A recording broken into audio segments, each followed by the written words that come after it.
하나님은 모세에게 특별한 장막을 만들게 하셨는데 그것이 증거의 장막이었습니다. 이 증거의 장막은 민수기에서 3번 등장합니다.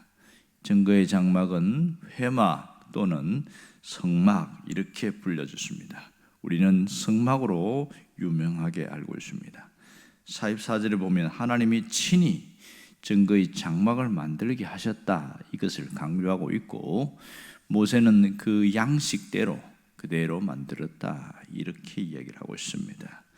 그러면 증거의 장막을 왜 만들게 했냐는 거죠. 그것은 이스라엘 백성들의 어떤 구심점, 어떤 중심을 어디에 두고 광야를 행진할 것인가 이것을 알려주는 것인데, 결국 증거의 장막을 중심으로 광야 생활을 해라 그게 포함되어 있습니다. 특별히 증거의 장막은 하나님의 임재를 상징하고 있습니다. 45절에 보면 우리 조상들이 그것을 받아서 하나님이 그들 앞에 쫓아내신 이방인의 땅을 점령할 때에 여호수아와 함께 가지고 들어가서 다윗 때까지 이르니라 그랬습니다. 자, 이 증거의 장막이 광야에서만 끝난 게 아니고 어디로 가져갔습니까? 가나안 땅까지 갖고 왔다 이렇게 얘기합니다. 여호수아가 요단강을 건너서 갈 때에 증거의 장막을 함께 가지고 왔다 그렇게 이야기하면서 다윗의 때까지 이르렀다 이 말을 합니다. 그러니까 가나안에 정복한 이후에 400년 동안 계속 실로라는 곳에서 이 증거의 장막을 안치했고 이스라엘 백성들이 거기서도 신앙생활을 하게 했습니다. 그런데 문제는 다윗이 이 회막의 장소를 어떤 하나의 큰 성전, 화려한 성전을 짓고자 하는 마음을 품게 되었습니다. 그것이 46절에 나오고, 이 뜻과 계획이 솔로몬에 의해서 완성되어지는데 47절에 그 얘기가 나오고 있습니다. 여기에 보면 하나님의 처소라고 나오는데 이것은 성전을 말하고 있습니다. 그럼 다윗이 왜 성전을 지으려고 했느냐 하는 겁니다. 그것은 자신이 받은 은혜가 너무 많아서 하나님께 보답하려는 마음이 굉장히 컸고요, 또 자신은 화려한 왕궁에 있는데 하나님의 처소가 초라한 해달피 가죽 아래에 있는 것이 너무 마음이 안 좋아서 하나님 더 좋은 곳에 있게 하고 싶다 그런 마음이 있었던 것이죠. 자, 성전을 짓는 데에 7년이 걸렸고 18만 3,300명이 동원되었습니다. 벌목공과 그다음에 석공과 그다음에 성전을 짓는 데 쓰는 인부들 또 관리들 이렇게 해서 그렇게 많은 사람이 동원되었습니다. 그러면 솔로몬이 건축한 이 성전이 시사하는 바가 무엇이냐 하는 겁니다. 그것은 이 성전의 핵심은 하나님의 임재에 있습니다. 이스라엘 백성들이 하나님의 거대한 성전을 가졌을 때에 그들이 정말 하나님의 임재를 느끼고 하나님 중심으로 신앙생활할 수 있는 큰 기회를 갖게 됐습니다. 성전에서 제사하면서 하나님 주시는 특별히 영적 은혜를 체험할 수 있는 놀라운 기회입니다. 그들은 이전에 증거의 장막에서 경험하지 못한 또 다른 은혜가 그 속에 있었던 것은 분명해집니다. 문제는 이것이 세월이 흘러가면서 본래 성전의 취지가 퇴색되어지고 형식만 남아있게 되더라는 겁니다. 무소부재하신 하나님, 어디에나 계신 하나님이 증거의 장막이 그러니까 고정식 성전 안에만 계신 것으로 그렇게 인식하게 되어진 것이 심각한 문제라고 할 수 있는 것이죠. 이게 퇴색되었다고 하는 겁니다. 하나님은 어디 계시냐? 하나님은 예루살렘 성전 안에만 계신다. 그렇게 착각하기 시작한 겁니다. 그들이 착각한다고 해서 하나님이 성전 안에만 계신 것은 아니었습니다. 어디에나 계셨지만 이스라엘 백성들이 살아가면서 하나님의 임재를 깨닫지 못하고 삶 속에서는 아무렇게나 살아가는 하나님의 어떤 은혜와 체험도 없고 변화도 무관한 그런 삶을 살게 되었던 것이 안타까운 일입니다. 그래서 예수님 당시에 가장 많이 지적한 게 뭐냐면 외식하는 자들아 이렇게 말합니다. 외식하는 자들. 왜 외식하게 되었을까? 하나님은 성전 안에만 계시니까 제사만 잘 드리면 되는 거예요.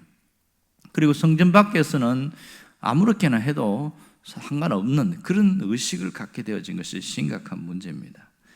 자, 오늘 이 성전에 대해서 주시는 메시지가 뭐냐? 하나님은 이 증거의 장막, 성전을 통해서 하나님의 임재를 알아라는 겁니다.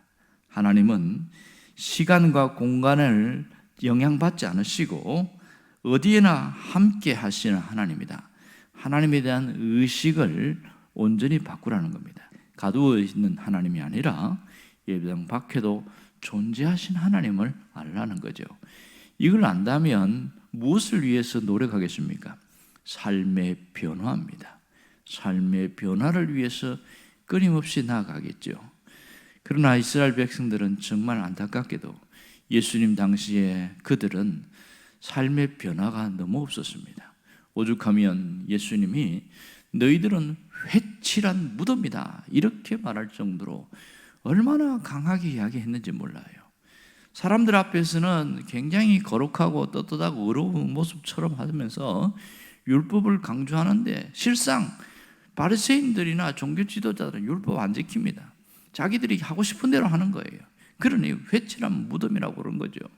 얼마나 위선적입니까? 왜 이렇게 됐을까요? 그 근본 동기는 하나님을 성전 안에만 가두어 놓으려고 하는 그런 착각에서 비롯되었다는 것을 알 수 있습니다.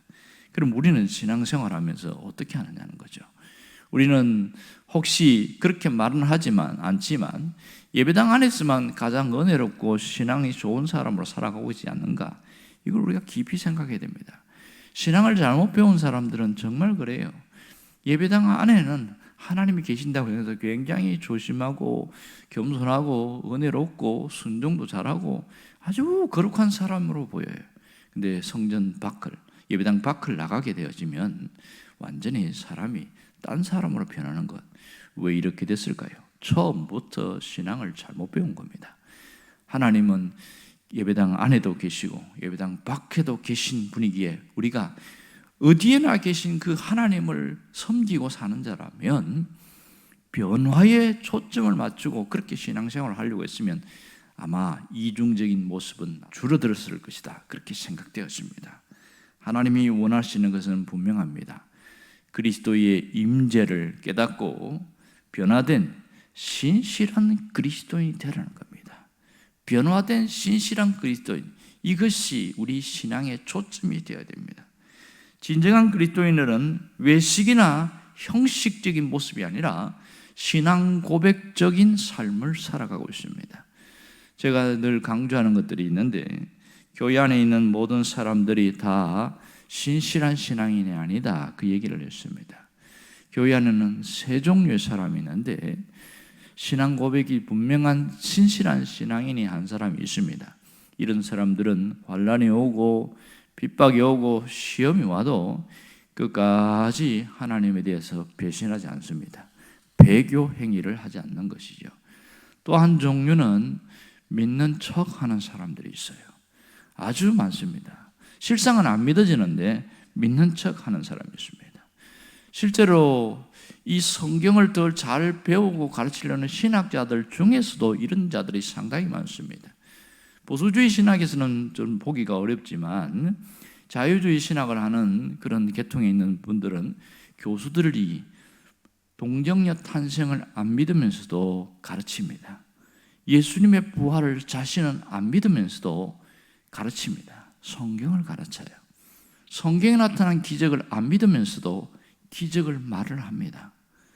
그래서 거기서 배운 그 신학생들 중에 수많은 목사들 중에서도 예수님의 부활을 안 믿으면서도 부활절날 부활에 대한 설교를 합니다. 그래서 어떤 동기 목사가 물어봤어요. 너는 부활도 안 믿는데 어떻게 부활 설교하냐 이렇게 물었더니 설교는 해야 되니까 하는 거지 믿는 것과 설교하는 것은 꼭 같아야 되나? 뭐 이런 식으로 하는 거예요. 얼마나 황당합니까 이게. 아니 동정녀 탄생도 부활도 안 믿는 목사를 진짜 목사라고 그래도 누가 어떻게 하겠습니까? 하물며 성도들은 어떻게 했냐는 거예요.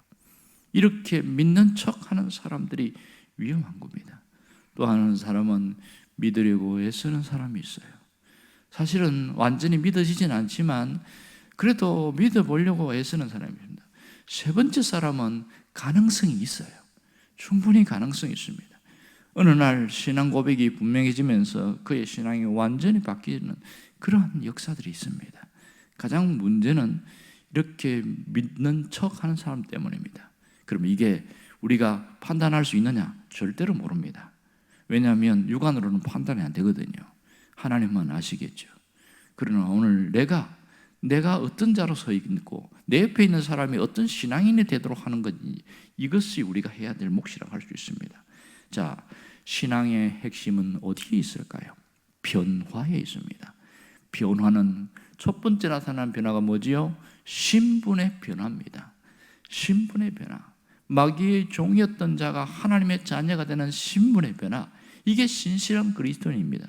그 다음에 변화는 삶의 변화인데, 이 삶의 변화는 첫 단계가 뭐냐? 마음이 바뀌는 겁니다. 생각이 달라지는 거예요.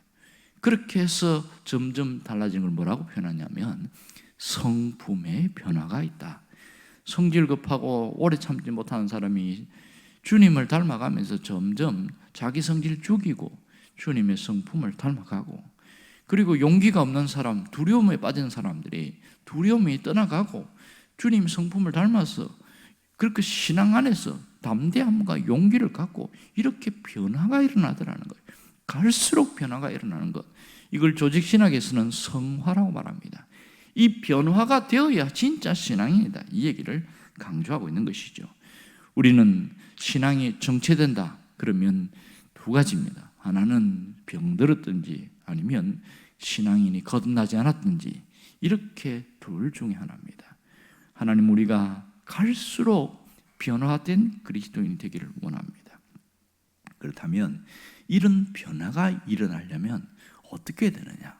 먼저 나의 의식부터 달라져야 됩니다. 우리가 내 생각이 예배당 하나에 하나님을 가둬놓는 그런 의식이 사라져야 됩니다. 그게 뭡니까? 예배당 안에서만 신앙생활 잘하는 그 모습을 던져버리고 예배당 밖에 나갔을 때에 하나님의 살아계심을 인식하고 하나님이 옆에 계시는 것처럼 그렇게 살아가는 겁니다. 이걸 뭐라고 그러냐면 코람데오, 하나님 앞에서 이렇게 이야기하고 있습니다. 그것을 인식하고 사는 사람들은 갈수록 변화가 일어납니다. 이것도 성령의 도우심 가운데 놀라운 은혜가 있는 것이죠. 이런 변화된 사람들이 나타나는 것을 성령의 열매를 맺는다, 이렇게 이야기합니다.